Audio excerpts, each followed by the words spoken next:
சொல்லிடுறேன். இன்னொன்றை அவ்வளோ லேசாக எல்லாத்தையும் சொல்கிறது இல்லை. ஏன்னா அதுக்கு பகிரங்கமான எதிர்ப்பு. என்னை தாக்கவே முற்படுவீர்கள் நீங்கள்.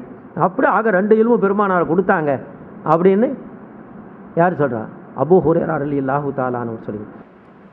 அப்போ ஆக பெருமானார் ஸல்லல்லாஹு அலைஹி வஸல்லம் இந்த இன்னொரு குழந்தையை எடுத்து இந்த கைதியில் இருக்கக்கூடிய இந்த பெண்ணு தன்னுடைய நெஞ்சோடு அணைத்து பால் கொடுக்குதுன்னா தன்னுடைய குழந்தையே இது நெருப்பில் தூக்கி போடுமா அப்படின்னு நாங்கள் பெருமானார் ஸல்லல்லாஹு அலைஹி வஸல்லம் அப்போ ஃபக்குல்னா நாங்கள் சொன்னோம், நிச்சயமாக அப்படி செய்யும் லா, அப்படி இந்த தாய் தன்னுடைய குழந்தையை எப்படி நெருப்பில் போடாது அப்படின்னு சொல்லி.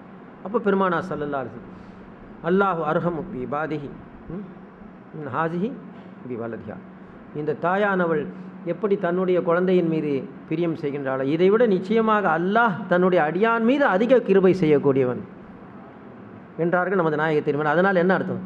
அவ்வளவு லேசாக தூக்கி நெருப்பிலே போட மாட்டான்.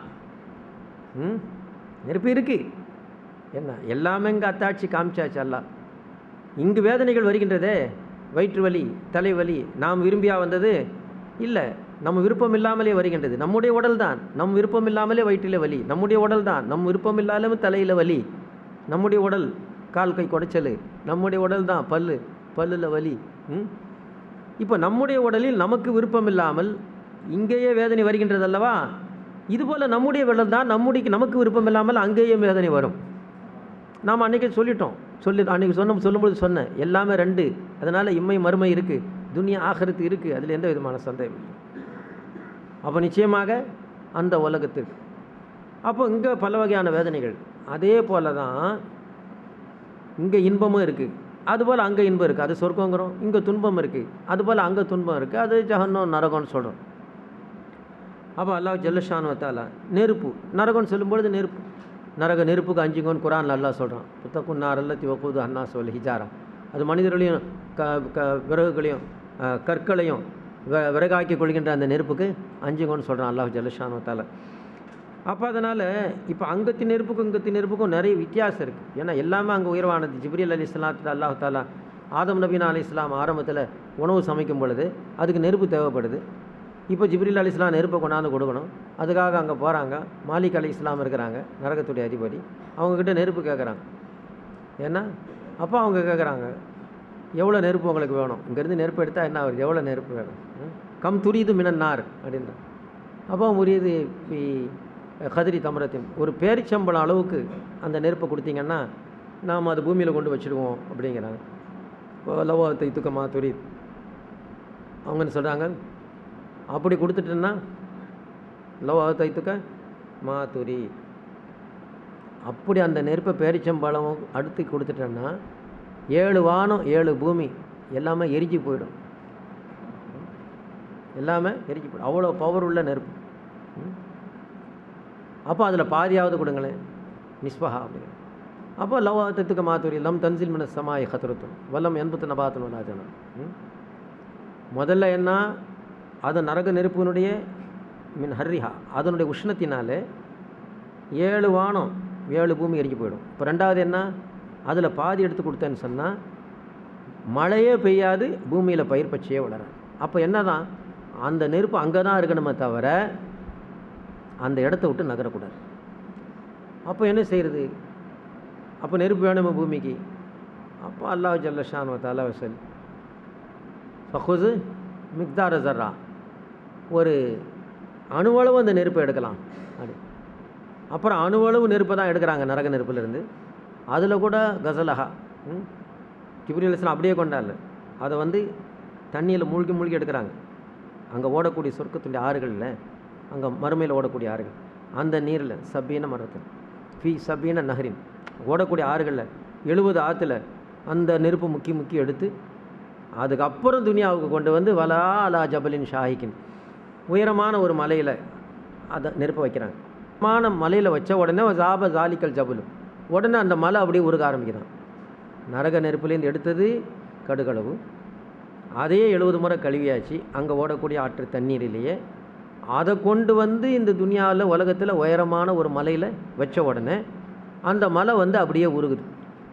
இதெல்லாம் எதுக்கு? இங்கே நெருப்பு தேவைப்படலாம், உணவு சமைக்கிறதுக்கெல்லாம் நெருப்பு வேணுங்களே. அந்த மலை உருகுது.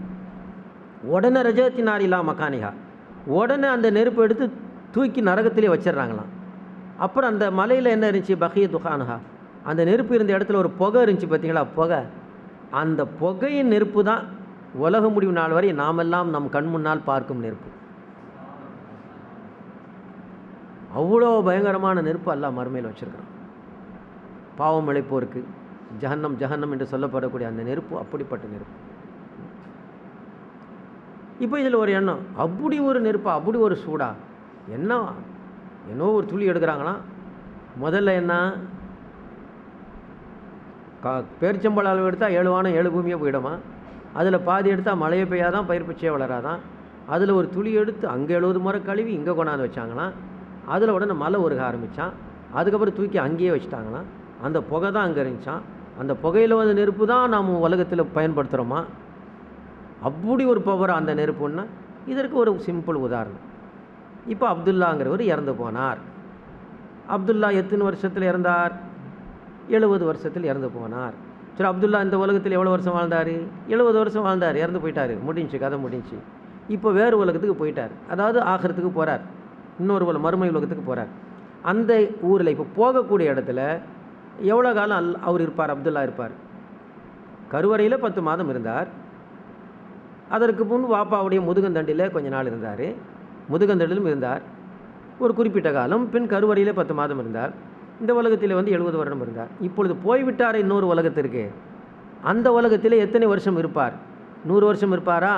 இருப்பார். 1000 வருஷம் இருப்பாரா? இருப்பார். 1,00,000 வருஷம் இருப்பாரா? இருப்பார். கோடி வருஷம் இருப்பாரா? இருப்பார். ஏன், அங்கேருந்து எங்கேயும் போக முடியாது, அங்கே தான் இருக்கும். அங்கேருந்து எங்கேயும் போக முடியாது, அங்கே தான் இருக்கும்.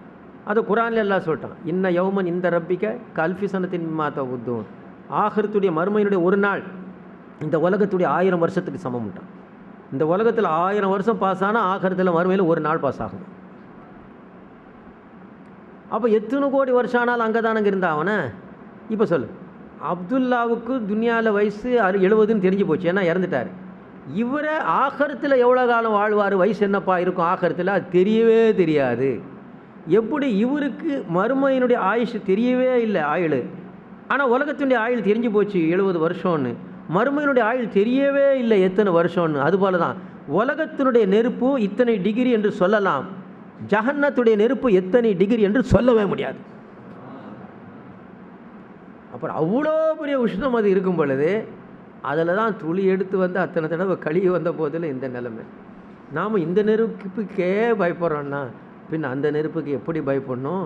அது பயப்படும்படி அல்லாஹ் குரான்லேயே சொல்லிட்டான். பத்தக்கும் நாரல்லதி வக்கூதுஹன் நாஸ் ஹிஜாரா. கைரப்பா அல்லாஹ் ஜல்லஷான் வத்தால. இப்போ அருமை நாயகம் ரசூலே கரீம் ஸல்லல்லாஹு அலைஹி வஸல்லம். இப்போ அந்த தாய் பாசம், தாய் பாசத்தை பற்றி பெருமானா ஸல்லல்லாஹு சொல்லிட்டாங்க பார்த்தீங்களா. அந்த குழந்தையே தன்னுடைய நெஞ்சோடு அணைத்து பால் புகட்டும் இந்த தாய். ஏனென்று சொன்னால் அதை வெளியேற்றவில்லையானால் அவளுக்கு வேதனை வருகின்றது. இதைத்தான் நாம் சொல்வது. யாரெல்லாம் தாயானவள் தன்னது நெஞ்சத்தில் இருக்கக்கூடிய பாலை வெளியேற்றவில்லையானால், அதை குழந்தை இருந்து சாப்பிடவில்லையானால், அது நிமித்தம் அந்த தாய்க்கு வேதனை. ஏன்னா வச்சுக்கிட்டு இருக்க முடியாது. எவ்வளோ அருட்கொடைகளை நீ வைத்து கொண்டு எப்படி எங்களுக்கு கொடுக்காமல் நீ இருப்பாய்? நிச்சயமாக எங்களுக்கு கொடுப்பாய். கொடுத்துக்கிட்டு தான் இருக்கிறான் அல்ல. அதனால தான் என்னுடைய அருட்கொடைகளை உங்களால் எண்ணவே முடியாதுன்ட்டான். ஐந்து வத்து நமத்துல்லா ஃபலாத்து சுஹா. நான் உங்களுக்கு செய்யக்கூடிய அருட்கொடைகளை உங்களால் எண்ணவே முடியாது, நினைக்கவே முடியாது. முன்னாலே இருக்கும் காற்றை நீ நினைத்தே பார்க்கவில்லை, அதில் ஆக்சிஜனை நீ நினைத்தே பார்க்கவில்லை. ஆனால் அந்த காற்றையும் அந்த ஆக்சிஜனையும் உனக்கு தொடர்ந்து தருகின்றேன். மூச்சை நீ நான் இழுத்து விடுற, மூச்சை நீ இழுத்து விடுவேன். எப்போ இழுத்து விடுவேன்? டாக்டர் முன்னால் உட்காரணும், ஸ்டெத்தாஸ்கோப்பை ஒன்று நெஞ்சில் வைக்கணும் அல்லது முதுகில் வைக்கணும். அவர் சொல்வார் மூச்சை இழுத்து விடுங்க அப்படிம்பார். அப்போ தான் நீ மூச்சை அப்படி இழுத்து விடுவேன், அப்போ தான் இழுத்து விடுவேன். மற்ற நாளில் உனக்கு தான் வேலையா? எவ்வேறு சிந்தனையில் எத்தனையோ வேலை செஞ்சுட்டு உட்காந்துருக்கிற நீ மூச்சை இழுத்து விடணுங்கிற எண்ணெயாவது உனக்கு எண்ணம் வந்ததா? அப்படி ஒரு எண்ணம் வந்ததே இல்லையே உனக்கு. அது டாக்டர் சொன்னால் தான் அந்த எண்ணம் வரும், அது வரைக்கும் வராது. அப்போ நீ இந்த வேலையை செய்யலை, பின்ன யார் செஞ்சா இந்த வேலையை? இந்த வேலையை யார் செய்தது? நாம் செய்யும் வேலை தூங்கும் பொழுது செய்ய முடியுமா? டைப்பர் அடிக்கிறேங்க, தூங்கும்பொழுது அடிக்க முடியுமா? சைக்கிள் ஓட்டுறேன், தூங்கும்பொழுது ஓட்டுவேனா? தூங்கும்பொழுது என்ன வேலை செய்ய முடியும்? எதுவுமே செய்ய முடியாது. கணக்கு போடும்போது தூங்கும்பொழுது போட முடியுமா? தூக்கத்தில் நடக்கிறதுங்கிறான், அது ஒரு வியாதி. அந்த வியாதியை பற்றி இப்போ நம்ம பேச வேணாம். என்னது அதில் என்னென்ன ஆக்சிடெண்ட் வருமோ தெரியாது. தூக்கத்தில் நடக்கிறதான். அது ஒரு வியாதி, அப்படியே போவான். அப்போ அவன் பக்கத்தில் கூப்பிட்டா கூட கம்முன்னு போவான். இவனை பார்த்து பேயின்னு அவன் பயந்து செத்து போயிடுவான். யார் இது பிசாசு வந்துச்சுன்னா அவன் செத்து போயிடுவான். அப்போ ஆக நம்ம வீட்டில் எல்லாம் பிரியம் வச்சுக்கிட்டு முகப்பத்து வச்சுருக்குறோம், எல்லாம் செய்கிறோம். இதெல்லாம் எவ்வளோ நாளைக்குங்க? இதெல்லாம் நிலைக்குமா? நிலைக்காது. நான் என்னுடைய பயானில் உபதேசத்தில் நான் உதாரணம் சொல்லியிருக்கிறேன். அதாவது இன்றைக்கி இறந்து போனவர்கள் என்ன ரொம்ப அப்புறம் பிரியப்பட்டு அழுகுறோமே, போயிட்டீங்களே இன்னும் கொஞ்ச நாள் இருக்கக்கூடாதா, இன்னும் கொஞ்ச நாள் இருக்கலாம் சொல்லி அழுகுறோம். சரி, அவங்க போயிட்டு கொண்டு மண்ணறையில் அடக்கம் செஞ்சாச்சு. அடக்கம் செஞ்சுட்டு பிற்பாடு அன்று இரவு அழுது ஓஞ்சி அப்புறம் நடுசாமத்தில் போய் அப்படி பேக்கடை பக்கம் பின்னால் போய் பாத்ரூம் போகலாம் அப்படின்னு போகக்கூடிய நேரத்தில் இந்த இறந்து போய் அடக்கம் செஞ்ச அந்த ஆள் அங்கே நிற்கிறான். குடும்பத்தில் உள்ளவர், அப்பாவோ உமாவோ மனைவியோ மக்களோ யாரோ ஒருத்தர் நிற்கிறாங்க. பார்த்துட்டு நேராக போய் நெஞ்சோட கட்டி அணைச்சி, என்ன அழுவ வச்சிட்டிங்க, ஏன் இந்த மாதிரி பண்ணீங்க, எப்படியாவது இப்போமாவது வந்தீங்களே, இதுவே எங்களுக்கு பெரிய சந்தோஷம் அப்படி சொல்லுவாராம்.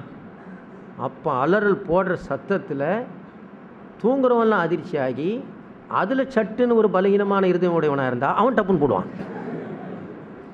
இப்போ வந்திருக்கிறது யாருன்னா சொந்தக்காரர் தான். யார் போயிட்டாருன்னு அழுதாங்களோ அவர் தாங்க வந்திருக்கிறாரு. அப்போ அவங்களுக்கு நல்லா தெரியுது போனவங்களுக்கு, என்னடா ஏமாத்துறீங்க, நான் வந்தால் ஏற்றுக்கொள்வீங்களா? நீங்கள் எங்கே ஏற்றுக்கொள்வீங்க? அப்போ ஒரு வகையில் பார்க்கும் பொழுது அழுகுறவங்க கூட எப்படி அழுகுறாங்க தெரியுங்களா? இந்த மாதிரி பாட்டெல்லாம் பாடக்கூடாது. போயிட்டா நம்மளும் ஒரு மனிதன் தான், கண்ணிலேருந்து தண்ணீர் வரலாம், அவங்களுக்காக துவா செய்யணும். கபரில் அவங்களுக்கு வேதனை இல்லாமல் ஆக்கலாம், அவங்களுக்கு ஜன்னத்தை கொடு, கேள்வி கணக்கில் பெரிய அவங்கள மாட்டிடாதே, மன்னிச்சு விட்டுறவங்களே, இப்படி அவங்களுக்கு நன்மையை நாடி நம்ம அழுவலாம். அப்படியா செய்கிறான் போனவன், நீ போயிட்டே இனிமேல் எங்கே இது என்ன, இனிமேல் வீட்டுக்கு வாடகை கொடுக்கறது யார், சோறு போடுறது யார், எல்லாம் போச்சே, இனி என்கிட்ட கேட்டியன்னா, நீ இருக்கிற வரைக்கும் கண்ணியமாக வாழ்ந்தமே, இப்போ வீடாக போய் பாத்திரம் தொலைக்கணுமா, போய் வீட்டு வேலை செய்யணுமா, இப்போ நீ போன ஆளை நினச்சி அழுவுறியா இல்லை ஒன்றை நினச்சி அழுவுறியா? நல்லா பார்த்தா நம்மளை நினச்சி தான் அழுகுற மாதிரி தெரியுது, தவிர போன ஆளை நினச்சி அழுகுற மாதிரியே தெரியல. அப்போ இந்த லட்சணத்தில் அவங்க வந்தால் எங்கே நம்மளால் ஏற்றுக்கொள்ள முடியும்? இதை என்னுடைய பயானில் நான் உதாரணம் சொல்லியிருக்கிறேன். அது உண்மையாச்சு. சவுதியில் ஹசீருங்கிற ஒரு இடத்துல ஒரு மனிதர் இறந்து போயிட்டார். அதாவது ஒர்க் பண்ணும் பொழுது ஜாபில் அந்த மிஷினுடைய பார்ட் ஒன்று நெஞ்சில் அட்டாக் கொடுத்து சடக்குன்னு இறந்துட்டார். அப்போ அவங்க பார்த்துட்டு அங்கே இருக்கிற ஒரு டாக்டர் கூட போயிட்டாருன்ட்டான். அப்புறம் அவரை கொண்டு போய் வீட்டில் ஒரு சகோதரி அம்மா இருந்தாங்க, எல்லாம் அழுது கொண்டு போய், இது பத்திரிகையில் வந்த செய்தி, ஒரு 15 வருஷத்துக்கு முன்ன 15 வருஷத்துக்கு முன்னே பத்திரிகையில் வந்த செய்தி நினைக்கிறேன். அங்கே கொண்டு போய் அடக்கம் பண்ணிட்டாங்க. அதுக்கப்புறம் அங்கே அடக்கம் பண்ணுறதெல்லாம் நம்ம இங்கத்தி மாதிரி இல்லை, கொஞ்சம் மாற்றமான வகையில் அங்கே அடக்கம் பண்ணுறாங்க. இந்த மனிதர் 27 மணி நேரம் பொறுத்து 27 மணி நேரத்துக்கு பின்னாடி அவருக்கு மூச்சு தான் டம் கட்டி அடங்கியிருக்குது, நிஜமாக உயிர் போகலை. தடக்குன்னு அவருக்கு உஷார் வந்துடுச்சு. உள்ளே இருக்கிறார், எல்லாம் கட்டி கப்பன் வெள்ளை உடையெல்லாம் அடிச்சுட்டு உள்ளே போட்டு வச்சுருக்குது ஆளை. உஷார் வந்துச்சு. பார்த்தாரு, ஆஹா நம்ம மூத்தா போயிட்டோன்னு உள்ளே தள்ளி விட்டானுங்கடா குழியில், நம்ம மூத்தா போகலையே, நம்ம உயிரோடல இருக்கிறோம் அப்படின்ட்டு உள்ளே இருந்தால் அலறல் சத்தம் போட்டார். கத்துறாருல போன்னு சத்தம் போடுறார். அவரும் ஒரு நல்ல ஆள் தான். இது இப்போ வேறு ஒரு பலகீனமான ஆளாக இருந்தால் என்ன செய்வான்னா, நம்மளை உள்ளே போட்டாங்க, இனிமேல் எங்கே நம்ம மேலே ஏறி போகிறது நடக்கிற கதையான்று பயத்தில் 2வது மூத்தா போயிடுவான். அவர் சாதாரண ஆளில் பிழைக்குது, உள்ளேன்னு சத்தம் போட்டார், முயற்சியை விடக்கூடாதுன்ட்டு. அப்போ அந்த பக்கம் அந்த ஆடுகள் மேய்க்கக்கூடிய சிறுவர்கள் வந்தாங்க. என்னடா உள்ளே இந்த சத்தம் வருது, உள்ளே இந்த சத்தம் வருது. அப்படி மற்றவங்கள்ட்ட போய் சொன்னால் அவங்கண்ணா, அது பேய் கத்துது, பிசாசு கத்துது, நீ ஏன்டா அங்கே போனீங்க அப்படின்னா. அப்புறம் பார்த்தாங்க, நிஜமாக ஆள் தான் கத்துது. சரி தோண்டி தான் பார்ப்போம் மடான்ட்டு அதாக பார்த்துட்டா நிஜமாக ஆள் இருக்கிறாரு. அவர் ஆக்சுவலாக உயிரை போகலை, கப்புன்னு துணி வெள்ளை துணியெல்லாம் உடுத்து வச்சுருக்கு. இது அவருக்கு மட்டும்தானே? அந்த மாற்று மதத்தினர் கூட ஒரு தடவை நான் கேள்விப்பட்டேன் நம்ம ஏரியாவில். அங்கே சுடுகாட்டில் கொண்டு போய் அந்த ஆளை ஒரு பெண்ணு அதை படுக்க வச்சுட்டு, அதுக்கு மேலே வரட்டியெல்லாம் விறகு வச்சுட்டு, விறகு மேலே வரட்டி வச்சுட்டு அதுக்கு மேலே எரிச்சிருக்கிறாங்க. இந்த சூடு பட அதுக்கு உஷார் வந்துடுச்சு. ஏன்னா ஆக்சுவலாக மூத்தா போகல, உயிர் போகலை, சுத்தமாக அவ்வளோ பல்ஸ் டவுனில் இருக்குது. பார்த்துட்டு போயிடுச்சு அப்படிங்கிற மாதிரி ஒரு கணிப்பு கணிக்கிறாங்க. கடிச்சில் அந்த அம்மா அங்கேருந்து எழுந்துடுச்சு. புரிஞ்சுங்களா? அந்த அம்மா அங்கேருந்து எழுந்துடுச்சு. இந்த மாதிரி எத்தனை பேரை உயிரோடவே இறந்து போனாங்கன்னு நினச்சி குழிக்குள்ளே தள்ளி அவங்க அங்கேருந்து இறந்து போனாங்களே தெரியாது. அதுவும் நமக்கு தெரியாது.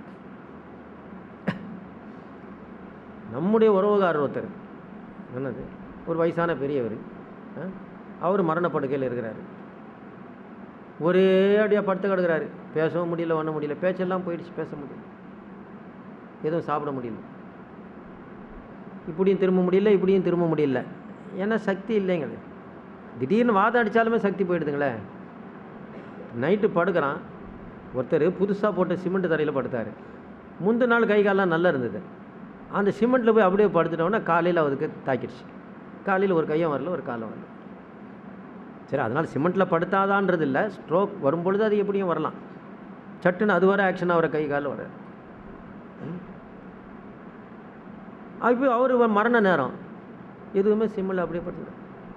இவர் இடையில வந்து இப்படி கண்ணில் ஜாடை பண்ணுறாரு, கண்ணில் ஜாடை பண்ணுறாரு. அவங்க பக்கத்தில் இருக்கிறவங்க என்ன நினைக்கிறாங்க, இது நானே பார்த்த காட்சி, சிறு வயசில் நான் இந்த காட்சியை பார்த்தேன். பக்கத்தில் இருக்கிறவங்க என்ன நினைப்பாங்க சொல்லுங்கள்? வாப்பா, எவனுக்கோ கடன் கொடுத்துருக்கிறாரு, அவன் யாருன்னு சொல்ல பார்க்குறாரு, ஆனால் அவரால் பேச முடியல. இந்த சிந்தனை தான் வருது, வேறு என்ன வரப்போகுது? எப்போ பார்த்தாலும் மணி தான், பணம் தான். இப்போ சென்ட்ரல் கவர்மெண்ட்டில் ரிசர்வ் வங்கியினுடைய கவர்னர் இருக்கார் பார்த்தீங்களா, அவர் தான் ஐ ப்ராமிஸ் டு பே த பேரர் ₹100, 500, 1000 போடுறாரு. ஆக வெறும் வெள்ளை காகிதத்தை உயிராக்குறது யார்? அவர் தான் ஆக்குறார். இப்போ அவர் உயிராக்கலைன்னா அந்த பேப்பருக்கு எந்த வேல்யூவும் இல்லை, சும்மா கழுது முன்னால் போட்டால் சாப்பிட்டு போயிடும், அவ்வளோதான். அல்லது நம்ம அடுப்பு பற்றத்துக்கு நெருப்பு வைக்கலாம், அல்லது குழந்தைக்கு வெளிக்கிச்சுன்னா தொடச்சி போட்டுடலாம். அவர் அதை சைன் பண்ணுறாரு, ஐ ப்ராமிஸ் டு பே த பேரர்ன்னு கையெழுத்து போகிறார். சரி, அவர் தானே உயிராக்கினார், எனக்கு இது வேணாம்ப்பா, கொண்டு போங்க. ஏங்க உங்களுக்கு சம்பளம் வேணும்? அதெல்லாம் வேணாம்ப்பா, ஏன்னா நான் தான் உயிராக்குறேன், அவர் எனக்கு என்னத்துக்கு? என்னால் உயிராக்கப்படக்கூடிய ஒருத்தர் எனக்கு தேவையா அப்படின்னு சொல்லுவாருங்களா? அவரும் அந்த பணத்தை வாங்கிட்டு தான் உட்காந்துக்கிறாரு. நான் தான் உயிராக்குகின்றேன், ஆனால் எனக்கும் இது தேவை.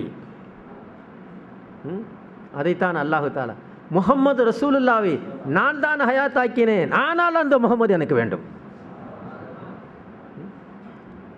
அதனால் நான் இடைவிடாதது நபி முகமது ரசூலுல்லாவின் மீது ஸலவாத் ஓதி கொண்டிருக்கின்றான் அல்லாஹு ஜல்லஷானு தாலா. கைர் அல்லாஹு ஜல்லஷானு தாலா புனிதத்துவமான ரமலான் மாதம். அதனால் இந்த நேரத்தில் எந்த அளவுக்கு நாம் அதிகபட்சமாக நன்மைகளை சேகரிக்கணுமோ அந்த அளவுக்கு நன்மைகளை சேகரிக்கணும். கடைசியில் அவர் இறந்துட்டார். இறந்துட்ட பிற்பாடு தான் அவரை வந்து அவரை குளிப்பாட்டணுமில்ல, சுத்தம் பண்ணமில்ல, அதற்காக அவர் அப்படி பெரட்டினாங்க. பெரட்டினா அவருடைய முதுகில் கீழே பின்னாடி கை அளவுக்கு பெரிய புண்ணு இருக்குது. புண்ணு, அந்த புண்ணில் இந்த சிகப்பு எறும்புகளில் 100 கணக்கில் அதை அப்படியே அப்பி கடித்து கொதறிட்டு. அவர் இதை தான் சொல்கிறாரு. ஏன்னா அவரால் பெறலவும் முடியல, நாக்கால் பேசவும் முடியல, ஜாடையில் நான் என்ன வேதனைப்படுறேன், குடும்பமே இருக்கிறீங்களே பக்கத்தில், இந்த வேதனையை விட்டு என்னை காப்பாற்றக்கூடாதா அப்படிங்கிறது அவருடைய உணர்வு. அதை யாரும் புரியலையே. அதாவது ஒரு மனிதன், உங்களுடைய குடும்பத் தலைவன், உங்களுக்காக உழைத்து ஓடா போனவன், இந்த பூமிக்கு மேலே படக்கூடிய கஷ்டமே உங்களுக்கு தெரியவில்லை, அதை நீக்க உங்களால் முடியவில்லை என்று சொன்னால், நாளை மன்னரையிலும் மறுமையிலும் அவனுடைய கஷ்டத்தை யார் நீக்குவது? போய் யார் நீக்க? இருந்தாலும் அல்லாஹ் ஜல்லஷானு வ தஆலா சிலருக்கு அனுமதி கொடுத்திருக்கின்றான். மன் ஸல்லதி யஷ்ஃபவு இந்தஹு இல்லா பிஇஸ்னிஹி. அல்லாஹ் அருமை நாயகம் ரசூலே கரீம் ஸல்லல்லாஹு அலைஹி வஸல்லம் அவர்களுக்கு மட்டுமல்ல, அன்னாருடைய ஆஷிக்கீன்கள், அருமை நாயகத்துடைய முஹப்பத்து மிகைத்த ஆஷிக்கீன்கள், அவர்களுக்கும் ஒரு அந்தஸ்தை கொடுக்கின்றான். அவர்கள் நினைப்பார்களே ஆனால் அல்லாஹ்வாகிய என்னிடத்தில் அவர்கள் சொன்னால் அவர்கள் சொல்வதை நான் கேட்பேன் என்று சொல்லுகின்றான். அல்லாஹ் அவருடைய சிபாரிசை நான் ஏற்பேன், சிபாரிசு சேர்த்து நான் செய்வேன். கைரப் அல்லாஹ் ஜல்லஷானு வ தஆலா கைர். ஆக இந்த குழந்தை விஷயம் நான் சொன்னேன். அப்போ இந்த தன்னுடைய குழந்தை, அந்த குழந்தையை எடுத்து பால் அணைச்சி கொடுக்குறவ தான் குழந்தையை தூக்கி நெருப்பில் போடுவாளாம். அதோடு அல்லாஹு தாலா அதிக பிரிய முடிவன் என்று சொன்னார். அருமை நாயகம் ரசூலே கரீம் ஸல்லல்லாஹு அலைஹி வஸல்லம் ஒரு தாயிடம் இருக்கும் குழந்தை கூட பெருமானாரிடம் போய் பெருமானாரோடு பழகிவிட்டால் மீண்டும் தாய் கூப்பிட்டால் போகாதாம். அதைவிட அதிகமான பிரியத்தை கொட்டுபவள் நமது நாயக திருமதி ரசூலே கரீம் ஸல்லல்லாஹு அலைஹி வஸல்லம். கைரப்பா அல்லாஹ் ஜல்லஷானு தாலா. அப்போ எல்லா நபிமார்களும் எங்கே போக சொல்லிட்டாங்க? பெருமானா. அப்போ பெருமானா சொல்கிறாங்க, நான் அசபில் அர்ஷுக்கு போவேன், அங்கே அக்கோ சாஜிதன் சைதால விழுந்து அழுவேன், அழுது அக்கூல் சொல்லுவேன், ரப்பி உம்மத்தி உம்மத்தி உம்மத்தி. அப்போ அதுதான் நான் என்னுடைய பாடலில் சொன்னதாக அந்த சிறிய ஞானம் செய்தக்கூடிய பிழைகள். அது மட்டும் இல்லை, மேராஜுக்கு பெருமானார் ரசூலை கரீம் ஸல்லல்லாஹு அலைஹி வஸல்லம் அல்லாஹ் தஆலா அழைத்தானே, அங்கேயும் போய் பெருமானாருடைய உள்ளமெல்லாம் உம்மத்துக்கு பக்கம் தான் இருந்துச்சு. ஏன்னா ஒரே வார்த்தை, அஸ்ஸலாமு அலைக்க அய்யுஹன் நபி, நபியே முகமது உங்களுக்கு சலாம்னு அல்லாஹ் சொன்னான். அவங்க கூட இல்லை, அஸ்ஸலாமு அலைனான்னாங்க. அங்கேயும் நம்மளை உம்மத்தை ஏற்றுக்கிட்டாங்க. அதனால் தான் நான் அந்த என்னுடைய பாடலில் இன்னொரு வரியில் அதை சொல்கிறேன், இன்னொரு அடியில் அதை சொல்கிறேன். அருமை அல்லாஹ்வை காண அர்ஷிற்களை கையிலே அங்கும் சென்று உம்மத்தென்று அழுததும் நெஞ்சம். அருமை அல்லாஹ்வை காண அர்ஷிற்களை கையிலே அங்கும் சென்று உம்மத்தென்று அழுததும் நெஞ்சம். ஈன்ற தாயின் அன்பை உங்கள் அன்பும் வென்றிடுமே, அது என்றும் நின்றிடுமே. அங்கேயும் போய் நமக்காக அழுதவங்க தான் நாயக திருமண ரசூலை கரீம் ஸல்லல்லாஹு. பிறிதொரு தமிழ் பாடலில் நான் பார்த்தேன், என்றால் ஒரு அடியான் லா இலாஹ இல்லல்லாஹ் என்று சொன்னாலுமே, இஸா காலல் அப்து லா இலாஹ இல்லல்லாஹ், அதாவது இன்னல் இல்லாஹி உமூதன் மின் நூரின் பைன் யதில் அர்ஷ், அர்ஷில் ஒளிவுமயமான தூண் இருக்கான். ரசூலுல்லாஹ் சொல்கிறாங்க, ஒரு அடியான் சொல்கிறான் பூமியிலேருந்து லா இலாஹ இல்லல்லாஹ் அப்படிங்கிறான். என்னது லா இலாஹ இல்லல்லாஹ்? நமது நாயக திருமேனி சொல்லிடுவோம், முகமது ரசூலுல்லாஹ் என்னங்க, என்னதான் நபியாக இருந்தானே நம்மளை மாதிரி ஒரு மனுஷர் தானே அப்படின்னு இன்றைக்கி லேசாக சொல்லிடுறாங்க. நம்மை மாதிரி மனிதர் அல்ல, அவர்கள் அல்லாஹ் அல்ல, மனிதர் தான், மனித புனிதர் தான், ஆனால் நம்மை போல மனிதர் அல்ல. இப்போ அருமை நாயகம் ஸல்லல்லாஹு அலைஹி வஸல்லம் எல்லா படைப்புகளோடு இருந்து, புரிஞ்சுங்களா, அப்படியே மேலே போய் 7 வானத்தெல்லாம் தாண்டி அர்ஷு குர்ஸெல்லாம் தாண்டி எங்கே போயிட்டாங்க? இப்போ அல்லாஹ்வுடைய சன்னிதானத்துக்கு போயிட்டாங்க. இப்போ அல்லாஹ்வுடைய சன்னிதானத்துக்கு போய் தான் அத்தஹியாத்துல் முபாரகாத்துன்னு சொல்கிறாங்க. அப்போ தான் அஸ்ஸலாமு அலைக்க ஐய நபின்னு அல்லாஹ்வும் சொல்கிறான், பெருமானாருக்கு சலாம் சொல்கிறான். இப்போ அங்கே போய் யாரை பார்க்குறாங்க? பெருமானார் அல்லாஹ்வை பார்க்குறாங்க. ஆனால் அதுக்கு போகிற வழியில் எல்லாத்தையும் பார்த்தாங்க, எல்லாம் படைப்புகள் தான். மலக்கை பார்த்தாங்க, பூமியை பார்த்தாங்க, பூமியில் எல்லாத்தையும் பார்த்தாங்க, சதன்ல இப்படியே படைப்புகள்லாம் பார்த்தாங்கல்ல. படைப்புகள்லாம் பார்த்துட்டு இப்போ கடைசியில் படைச்ச அல்லாவே பார்க்குறாங்க, பார்த்தீங்களா, சதானா. இப்போ பெருமானா ஸல்லல்லாஹு அலைஹி வஸல்லம் கலிமுல்லா இந்த லா இலாஹ இல்லல்லாஹ் சொல்கிறதா இருந்தால், லா இலாஹ, நீங்கள்லாம் சுயமாக எங்கே எங்களுடைய தேவையை பூர்த்தி செய்ய போகிறீங்க? கிடையாது. நீங்கள் எங்கேயும் எனக்கு தேவையை பூர்த்தி செய்கிறது? தேவையை பூர்த்தி செய்கிற அல்லாஹ் இருக்கிறானே. அதான் நான் ஏற்கனவே சொன்ன மாதிரி, மின்சாரம் இருக்கிறதுனால தானே ஃபேன் சுழலுது, இல்லைன்னா எங்கேருந்து ஃபேன் சுழல போகுது? இந்த மின்சாரம் கண்ணுக்கு தெரியல தான், ஆனால் அது இல்லைன்னா சுழலுமா?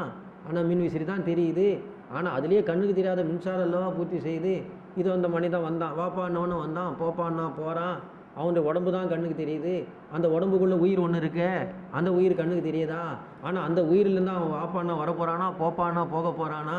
இதுபோல் அனைத்திலும் அல்லாஹ் நீ இருக்கின்றாய், நீ எங்களுக்கு தெரியாமல் இருக்கலாம், ஆனால் தெரிபவைகள் அனைத்துமே ஒன்னால் தான் செயல்படுகின்றது, ஒன்னால் தான்ப்பா செயலாகுது அனைத்துமே. இப்போ இப்போ பெருமானா ஸல்லல்லாஹு அலைஹி சொல்லும் பொழுது பாருங்கள், லா இலாஹான்னு சொல்லும் பொழுது படைப்புகளை பார்ப்பாங்கல்ல, அவங்க தான் எல்லா படைப்பும் எல்லா மக்லுக்கையும் பார்த்தாங்கல்ல. அப்போ லா இலாஹான்னு சொல்லும் பொழுது வானத்தையும் பார்த்தாங்க, அரிசை பார்த்தாங்க, குர்சியை பார்த்தாங்க. அப்போ லா இலாஹாங்கும்போது எல்லாத்தையும் பார்க்கலாம். கடைசியில் இல்லல்லான்னு சொல்லும் பொழுது அல்லாஹ் பார்ப்பாங்க. ஏன்னா அல்லாஹ் பார்த்தாங்களே, அதான் மேரேஜில் போய் அல்லாஹ் பார்த்தாங்களே. லா இலாஹா என்று சொல்லும் பொழுது அத்தனை படைப்புகளையும் பார்த்து, இல்லல்லா என்று சொல்லும் பொழுது அல்லாஹ்வை பார்த்து சொல்லக்கூடிய அந்த ஒரு கலிமா முஹம்மது ரசூலுல்லாஹ்வுடைய தான். நாம் எங்கே போனோம்? 7 வானத்தை தாண்டி போய் அல்லாஹ்வை பார்த்து. அதனால்தான் லா இலாஹா இல்லல்லாஹ் என்று சொன்ன முஹம்மதுடைய ஸல்லல்லாஹு அலைஹி வஸல்லம் அவருடைய கலிமாவை போல மற்றவருடைய கலிமா ஆகுமா? லா இலாஹாவில் படைப்பை பார்த்தாங்கல்ல, இல்லல்லாஹ்வில் அல்லாஹை பார்த்தவர்கள் நமது நாயக திருமண ரசூலை கரீம் ஸல்லல்லாஹு. இந்த சஹாபாக்கள்னு சொல்கிறோம், அவர்களுடைய நிலைமை என்ன? அவர்கள் லா இலாஹா இல்லல்லாஹ் என்று சொல்லக்கூடிய நேரத்தில் அல்லாஹ்வை பார்க்காமல் இருந்தாலும் கூட முஹம்மது ரசூலுல்லாஹ் என்று சொல்லும்போது முகமதையாவது பார்த்தார்கள். ஆனால் நாம் லா இலாஹ இல்லல்லாஹ் முஹம்மது ரசூலுல்லாஹ் என்று சொல்லும்போது நமக்கு அல்லாஹ்வும் தெரியாது, முகமதும் தெரியாது. இந்த வகையில் சஹாபாக்கள் நம்மை விட உயர்ந்தவர்கள். காரணம் என்ன? முகமது ரசூலுல்லாஹ் சொல்லும்போது அவர் முகமதை பார்த்தார். அப்போ அல்லாஹ் ஜல்ல ஷான் வத்தாலா அதனால தான் பெருமானார் சொல்லிட்டாங்க, லா தமஸ்ஸு நார் முஸ்லிம்ன்றா அவரா மன்றா. அதாவது என்னை ரசூலாக ஏற்று பார்த்தாரே ஒருவர், அந்த ஒன்றுக்கு அவரை நரகம் தீண்டாது என்று சொன்னார்கள் முகமது ரசூலுல்லாஹ்.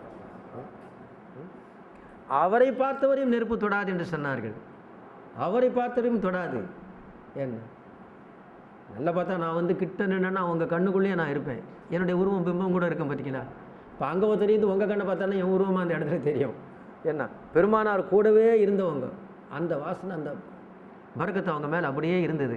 அதனால் அவங்கள பார்த்துட்டாலும் கூட அதுவே பெரிய பாக்கியம் என்று சொன்னார் நமது நாயகத்தின் என்று சொல்லிக்கிறோம் ஸல்லல்லாஹு அலைஹி வஸல்லம். ஆக இப்போ இந்த லா இலாஹா இல்லல்லாஹ் நல்லா சொல்லப்போனால் எங்கே ஹல்க் இருக்குதோ அங்கே ஹக்கு இருக்குது, எங்கே ஹல்க் இருக்குதோ அங்கே ஹக்கு இருக்குது. இப்போ அப்துல்லான்னு சொல்லும் பொழுது அப்துல்லா அல்லாஹ் இருக்கிறான், என்ன குரான் சொல்லுது, உன் கூட நான் இருக்கிறேன்னு சொல்லியாச்சு, முடிஞ்சிருச்சு. தங்க மோதிரம்னா மோதிரத்தை தங்க இருக்குது பார்த்தீங்களா? அந்த மாதிரி மரக்கட்டில்னா கட்டிலில் மரம் இருக்குது பார்த்தீங்களா? அந்த மாதிரி அப்துல்லான்னு அப்து கூட இருக்கிறான்ல. இப்போ அதனால் நமக்கு தண்ணி வருவான். சின்ன நேரத்தில் தண்ணி குடிக்க கொடுக்கும் பொழுது நம்ம எங்கேயோ போயிட்டு வந்திருப்போம், வாயெல்லாம் ஒரு மாதிரி இருக்கும். அந்த டம்ளரில் தண்ணியை வாங்கி முதல்ல கொஞ்சம் அப்படி எடுத்து கொலன்ட்டுக்கிட்டு துப்பிட்டு வரக்கல. அப்புறம் அது வாய்க்கு பிடிச்சிட்டு, சரி நீ குடிப்பா, நான் குடிக்க போகிறாரு. எப்போ அவர் வாய்க்கு பிடிச்சாரோ அவர் தானே குடிப்பாருப்பா. அப்போ அந்த தண்ணியை கொஞ்சம் எடுத்து துப்பிட்டார். அதுக்கப்புறம் மடக்குன்னு தண்ணி குடிக்கிறாரு பார்த்தீங்களா? அது மாதிரி நீ எங்கே பார்த்து லா இலாஹா சொல்லி தள்ளுறியோ அங்கே பார்த்து தான் இல்லைல்லா சொல்லி ஆகணும்.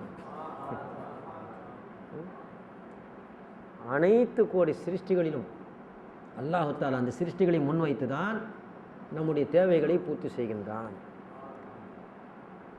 அரிசியாக இருந்து நம்ம சாப்பிட்டோன்னா நமக்கு எது என்ன ஆகும்? அரிசியாக இருந்து நம்மளால் சாப்பிட முடியுமா? அரிசியாக இருந்து சாப்பிட முடியுமா? என்ன ஆகும்? அஜீரணம் ஆகிடுமே. அதே அரிசி சோறாகி வரணும். அரிசி சோறாகி வரும்பொழுது தான் நம்மளால் சாப்பிட முடியும். அரிசியாக வந்தால் நம்மளால் இங்கே எங்கே சாப்பிட முடியும்? புரிஞ்சுங்களா? இந்த நிலையில் அல்லாஹ் அவனாக வந்தால் நீ நாசமாயிடுவேடா. அதனால தான் முன்னால் படைப்பு வச்சு பின்னால் அவனுடைய காட்சியை காமிச்சிக்கிட்டே இருக்கிறான். அவனுடைய குதிரத்தை அல்லாஹ் முன்னால் நிஸ்பத்தை வச்சு தொடர்பு வச்சு அவனுடைய குதிரத்தை அல்லாஹ் தஆலா வெளியாகிக்கிட்டே இருக்கிறான். அப்போ அந்த சவுதிங்கிற கிராமத்தில் அந்த ஒரு வாலிபர் இறந்து விட்டதாக நினைத்து அவரில் மண்ணறையில் அடக்கம் பண்ணிட்டாங்க. அப்புறம் தான் அவர் சத்தம் போட்டார். அவர் உண்மையிலே இறந்து போகலை, 27 மணி நேரம் பொறுத்து சத்தம் போட்டார். அந்த சத்தம் வெளியில் அங்கே இருக்கக்கூடிய சில சிறுவர்கள் காதில் விழுந்து அவங்க போய் சொல்லி பெரியவங்க அவர் உள்ளேருந்து அழகாக தூக்கிட்டாங்க, இறந்து போனவரை தூக்கிட்டாங்க. இப்போ அவர் வெளியில் வந்தவொடனே நினைக்கிறாரு, நாம் இறந்து போயிட்டோன்னு நம்முடைய அம்மா எவ்வளோ அழுதுருப்பாங்க, நாம் இறந்து போயிட்டோன்னு நம்முடைய சகோதரி எந்த அளவுக்கு அழுதுருக்கோம், நம்முடைய தங்கச்சி எந்த அளவுக்கு அழுதுருக்கோம், இப்போ நாம் போனால் அவங்க எவ்வளோ சந்தோஷப்பட்டுருவாங்க, வீட்டுக்கு போனால் எவ்வளோ சந்தோஷப்பட்டுருவாங்க அப்படின்னு என்ன பண்ணுறாருன்னா நேராக அங்கேருந்து அந்த வெள்ளை துணி கப்பன் துணியோடு வீட்டுக்கு ஓடினார். இந்த மனுஷன் உஷாராக என்ன செஞ்சுருக்கணும்?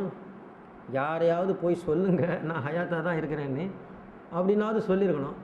அதை மற்றவங்க யோசிப்பாங்க, நம்ம முதல்ல போய் விஷயத்த சொல்லுவோன்னு. இவர் அது வரைக்கும் அவர் தாங்கல்ல, நாம் எவ்வளோ அழுது நம்மளை அடக்கம் செஞ்சுருப்பாங்க, நம்ம நேராக ஓடி போயிட்டால் அவங்க சந்தோஷப்படுவாங்களேன்னு நேராக வீட்டுக்கு ஓடினார். இது உண்மை நிகழ்ச்சி, உண்மையில் நடந்தது, பத்திரிகைகளில் வந்தது. புரிஞ்சுங்களா? நம்ம முஸ்லீம் பத்திரிகைலாம் அந்த செய்தி வந்தது. ஆக நேராக வீட்டுக்கு ஓடினார். இவர் திடீர்னு நேற்று அடக்குனவர் 27 மணி நேரம் பொறுத்து சடக்குன்னு வீட்டில் நின்ன உடனே அம்மாவும் பார்த்தாங்க, சகோதரி அக்காவும் பார்த்துச்சுல, 2 பேரும் ஸ்பாட்டில் மொத்தாயிட்டாங்க, உடனே இறந்துட்டாங்க.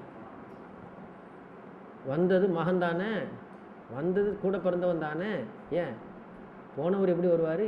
பேய் வந்துடுச்சு, பிசாசு வந்துடுச்சு. சரி, அதை அடித்து மூத்தா போனால் பரவாயில்ல, அதை அடிக்கவே இல்லை, ஏன் மூத்தா போனோம்? எவனுமே பேய் அடித்து எங்கே சாகுறான்?